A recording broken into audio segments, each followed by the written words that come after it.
ബഹുമാനപ്പെട്ട ബൈഹഖി ഇമാം അടക്കമുള്ള ഇമാമിങ്ങൾ ഉദ്ധരിക്കുന്ന ഒരു ഹദീസിൽ കാണാം, നബി സല്ലല്ലാഹു അലൈഹി വസല്ലമ തങ്ങൾ റജബ് മാസം എങ്ങാനും ആയിക്കഴിഞ്ഞാൽ അല്ലാഹുമ്മ ബാരിക് ലനാ ഫീ റജബിൻ വ ശഅബാൻ വബല്ലിഗ്നാ റമളാൻ എന്ന് ദുആ ചെയ്യുമായിരുന്നു എന്ന്.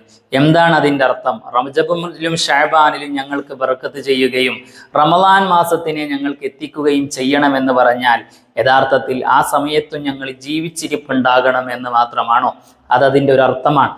അതിന് പുറമെ നമ്മൾ ഓരോരുത്തരും ആലോചിക്കേണ്ട ഒരു വിഷയമാണ്, ബറക്കത്തില്ലാത്തൊരു ദിവസം നമുക്ക് ഉണ്ടാവുക എന്നുള്ളത് ആ ദിവസം നമ്മളിലേക്ക് വരാതിരിക്കുന്നതിനേക്കാളും നല്ലതാണ്.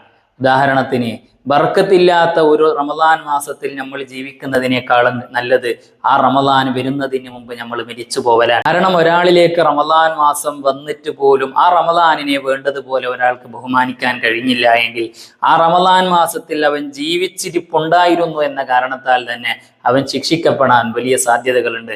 അതുകൊണ്ടാണ് നമ്മൾ സാധാരണഗതിയിൽ പറയാൻ റമളാനിനെ ഞങ്ങൾക്ക് അനുകൂലമാക്കണമെന്ന്.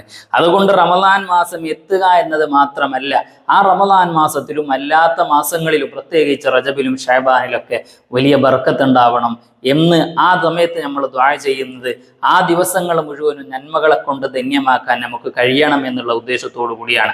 അതുകൊണ്ട് കേവലം നിസ്കാരത്തിന് ശേഷം മാത്രം ദുആ ചെയ്യേണ്ട ഒന്നല്ലത്, എല്ലാ സമയത്തും നമ്മൾ ദുആ ചെയ്തുകൊണ്ടിരിക്കേണ്ടതാണ്. റജബിലും ശഅബാനിലും ഞങ്ങൾക്ക് ബർക്കത്ത് ഉണ്ടാകണമെന്നും റമളാൻ മാസത്തിനെ നമുക്ക് എത്തിച്ചു തരണമെന്നും അല്ലാഹു തൗഫീഖ് നൽകട്ടെ.